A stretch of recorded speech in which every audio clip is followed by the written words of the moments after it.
Welcome to Stab the Dragon Productions American Catechism, a systematic Americanology for the wide-awake Christian citizen. This will be episode 9 in this series, lesson number 5, The War on History. Jeremiah 18, verses 15 and 16, But my people have forgotten me. They make offerings to false goods.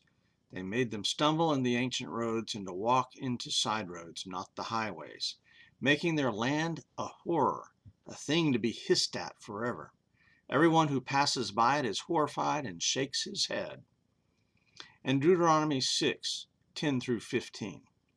And when the Lord your God brings you into the land that he swore to your fathers, to Abraham, to Isaac, and to Jacob, to give you, with great and good cities that you did not build, and houses full of all good things that you did not fill, and cisterns that you did not dig, and vineyards and olive trees that you did not plant. And when you eat and are full, then take care lest you forget the Lord, who brought you out of the land of Egypt, out of the house of slavery. It is the Lord your God you shall fear, him you shall serve, and by his name you shall swear. You shall not go after other gods, the gods of the peoples who are around you, for the Lord your God is in your midst, is a jealous God, lest the anger of the Lord your God be kindled against you, and he destroy you from off the face of the earth. Today is June 7th, 2025, and this past week, along with next week, are full of rich history for our nation and for my city, Fort Worth, Texas. June 4th, 1942, last Wednesday, is the anniversary of the Battle of Midway in the Pacific Theater, the turning point of the Pacific War. June 4th is also the anniversary of the capture of Rome in the Italian campaign in 1944. And of course, yesterday, June 6th, is the anniversary of D-Day, the invasion of Normandy in 1944. But also on June 6th is the anniversary of the founding of my city, Fort Worth, Texas, by Major Ripley Arnold in 1849. Next week, on the 14th, is National Flag Day, and it is also the 250th birthday of the United States Army. So history is all around us. Out in the open, all we have to do is start asking questions and paying attention. Most people who like history pay the most attention to American history, it seems. Some like the history of Western civilization, but each of our states has a rich history, and our towns and cities do as well. The whiskey that I am drinking for this occasion, Fort Worth Silver Star Spirits 1849 Straight Bourbon. It honors the history of our city's founding. I have previously reviewed this bourbon on my Stab the Dragon YouTube channel. The point is, you don't even have to read a big book to get a little history going. Here it is in my bourbon, and also my tie, Texas tie for the occasion, and my hat for the Army's birthday next week. So sometimes we forget important things simply because of the overwhelming number of new things coming into our lives that crowd out the past. And at other times, maybe we deliberately misremember things, shade the truth, make up things that we wish we had done, start believing our own lies, witness President Biden. We have become self-deceived. Others feed us lies about our past that maybe we want to believe or we're kind of forced to believe, because the real truth is hard, inconvenient. Sometimes we've forgotten important things because those who have gone before us deliberately edited some ugly things out to preserve their own reputation or consciences. Spread that out over a nation and a couple of centuries, and lies about our national history and heritage, you can soon forget the truth and end up worshiping false gods, practicing evil, allowing wickedness to become normalized and paraded as pride. And you wake up one morning and realize things are bad. It's not good. Life is harder, not better. Life is hard. It's harder if you're stupid. John Wayne. Things do not make sense. We worship false gods and lies, and there's an unholy war on history, politics, the arts, and Christian theology in our world, in our country, and in our schools and churches. So we have to fight back with truth passionately. I believe that there's a determined and deliberate effort by some of the elites to purge our history, to change what we remember, to spread falsehoods and lies, and therefore we need to study on our own, check out the sources, and do the work necessary to restore what is true and valuable. Sometimes that historical editing comes from the right, but usually it comes from the left. There is a war on history, the history of the West and America, and this channel is going to fight against this effort to change our history.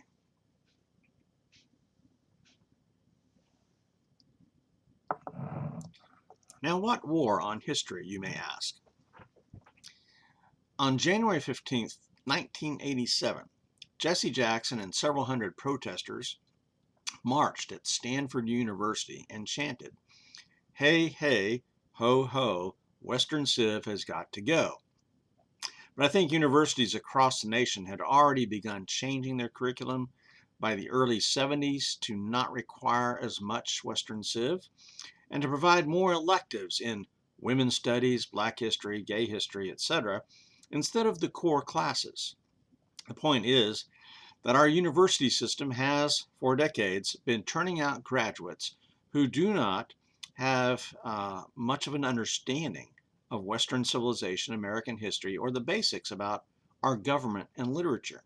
They've been turning out graduates who hate America, hate Jews, hate God, and have very few critical thinking skills. The revealing and embarrassing congressional hearings in December of 2023 demonstrated that the universities were extremely anti-Semitic and un-American, but the hate for America goes back much further. By 1992, and the 500-year anniversary celebrating Columbus's discovery of America, the protests had already been going on for years, as a wide variety of people viewed the Columbian Exchange as evil. Many cities and states have abandoned that holiday, Columbus Day, in favor of Indigenous Peoples Day. The left's war against the South African government in the 1970s accelerated this campaign against the colonizers. The derogatory term colonizers has entered our vocabulary to label people of white European background. All the while, the leftists who so hate Columbus and the colonizers have themselves benefited greatly from being born and raised in America. And millions of immigrants from all over the world spare no effort to get here, legally or illegally. People from Africa, the Middle East, Asia, South and Central America all want to come here because they hate colonizers. Right. Beginning about the year 2000, a variety of efforts were launched to change the flags flown in several southern states that included varieties of the Confederate battle flag, the stars and bars. Some of these efforts were successful. Now, any sense of public pride by Southerners who value their history, their culture, is publicly shamed now. Their history is being erased. South Carolina used to fly the Confederate battle flag alongside their state flag at the Capitol, but the state stopped doing that in 2015 under Governor Nikki Haley. Alabama has a crimson St. Andrew's cross on a field of white that somewhat preserves the form of the Confederate flag. It also goes all the way back to Great Britain and Scotland. The Arkansas flag includes 4 stars in its center, white diamond, symbolizing the 4 nations to which Arkansas has belonged through the centuries. And that 4th star is the Confederacy. In Florida, Governor Jeb Bush removed the Confederate flag, which flew alongside the state flag at the Capitol in 2001. After 2020 and the George Floyd riots and insurrection, scores of statues of the founders or of white historical figures in general were vandalized, toppled, and removed across the nation, including statues of those who fought against the Confederacy and who were abolitionists, like the statue of Colonel Hans Christian Haig, a Wisconsin abolitionist who died while fighting the Confederacy in the Civil War. His statue was torn down by a mob in Madison, Wisconsin. The statue of Lenin, however, still standing in Seattle. Even a statue of the former slave Frederick Douglass was torn down in the riots in Rochester, New York. Meanwhile, in Newark, New Jersey, a statue of George Floyd was created in 2021 outside of City Hall. Floyd, a lifelong criminal and drug addict who died from a drug overdose while being subdued by the police in Minneapolis for a crime he had committed in resisting arrest, his statue too was vandalized the day after it was unveiled, but the paint was scrubbed clean. The war against American history has a deeper past in the schools and textbooks of our education system. President Ronald Reagan said, "An informed patriotism is what we want." And are we doing a good enough job teaching our children what America is and what she represents in the long history of the world? If we forget what we did, we won't know who we are. I'm warning of an eradication of the American memory that could result ultimately in an erosion of the American spirit. And that quote by Reagan was quoted by Jarrett Stepman in his book, The War on History, right here. It was a transcript of Reagan's farewell address to American people. New York Times, January 12, 1989. President Reagan was concerned back in the 80s, 40 years ago, that American history was not being taught properly and that our American spirit would suffer from it. Francis Fitzgerald's book, America Revealed, here it is, published in 1979, tracked the changes in American history textbooks, both in the facts presented and in the manner in which they were presented. She found that the books of the 19th and early 20th century were well written and told a unified story that gave a sense of the American story and identity and helped to develop a consensus of who we are and where we're heading. That all changed in the mid-20th century, according to Francis. Textbook writing became a toy that was taken one way then the other by the various competing political groups, special interests, and fads. The net results are history texts that are boring, suffering from presentism that overly emphasizes what's most recent, sacrificing the truly important things from our past for what is popular in the present, and weighted with a cynicism that muffs out patriotism. In short, the history books that she was studying from the 1960s and 70s had been dumbed down and presented a divided, incoherent patchwork America. The books were no longer authoritative. That was 50 years ago, because I'm writing this in 2025, and things have only gotten worse. The textbook wars in Texas have been ongoing the entire 40 years I've lived here. Conservative Christian groups have their agenda, and liberal atheist groups have theirs. And the textbook publishers either seek to appease one or the other, or might more likely land somewhere in the mushy middle, pleasing no one and giving students substandard books.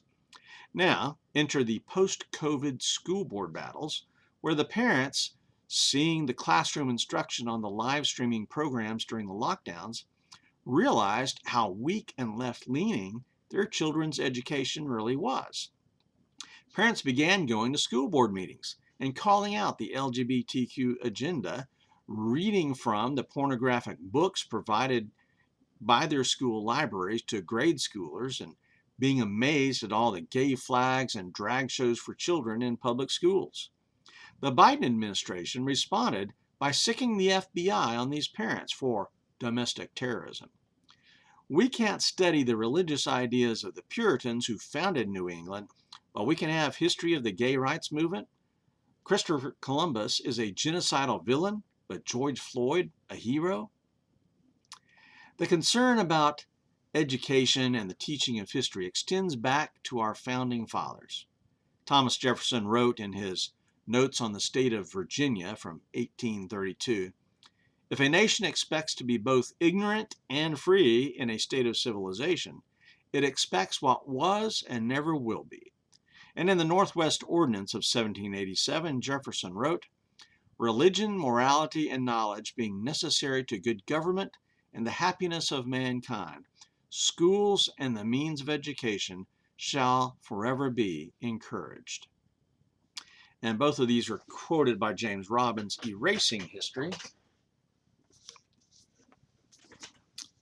right here.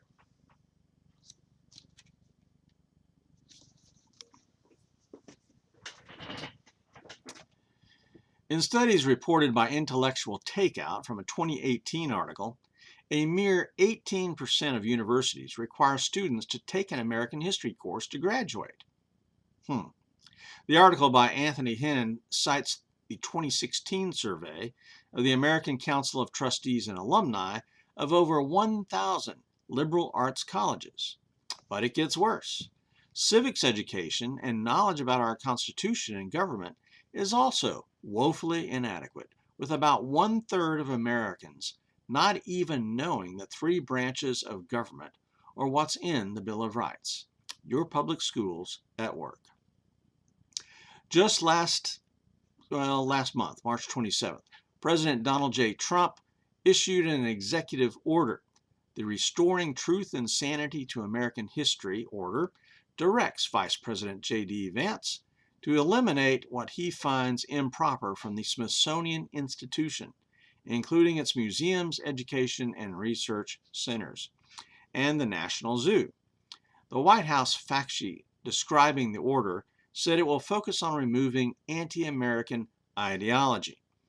Trump writes, "Over the past decade, Americans have witnessed a concerted and widespread effort to rewrite our nation's history, replacing objective facts with a distorted narrative driven by ideology rather than truth." The executive order says, "This revisionist movement seeks to undermine the remarkable achievements of the United States by casting its founding principles and historical milestones in a negative light."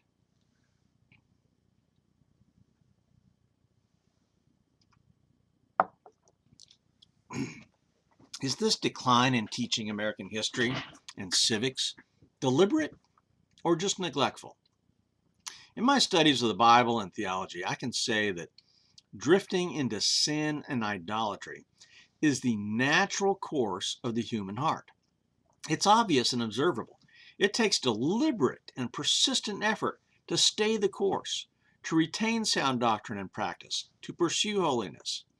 If one chooses to not make that effort, the resulting slide into apathy, sin, immorality, and heresy is almost a foregone conclusion. It is a choice. It's the easy path, the broad road. However, if there are people in high places, such as universities, teacher colleges, government, libraries, museums, movie studios, and newspaper offices, who have a view of America and our Constitution that is warped and desire to fundamentally change our country, as President Barack Hussein Obama clearly stated, then it would make sense to change the way our children are educated and entertained so that the old beliefs about America are forgotten and a new vision is presented. George Orwell, there we go, in his great British dystopian fiction book, The 1984, says this on page 37. "If the party could thrust its hand into the past and say of this or that event, 'It never happened,' that surely was more terrifying than mere torture and death. The party said that Oceania had never been in alliance with Eurasia. He, Winston Smith, knew that Oceania had been in an alliance with Eurasia a short time ago, as 4 years ago. But where did that knowledge exist? Only in his own consciousness, which in any case must soon be annihilated. And if all others accepted the lie which the party imposed, if all records told the same tale, then the lie passed into history and became truth. Who controls the past, ran the party slogan, controls the future. Who controls the present, controls the past." And yet, The past, though of its nature alterable, never had been altered. Whatever was true now was true from everlasting to everlasting. Orwell. There is, in fact, a war on American history. A war that cannot be won through politics alone, though that helps. At its core, this is a spiritual battle, and it affects all of life. It is total war. We must fight this spiritually, politically, in the arts and entertainment world as much as the education world. This American Catechism is my small effort to restore American history to a healthy status. In hoc signo vinces. Cheers, out here.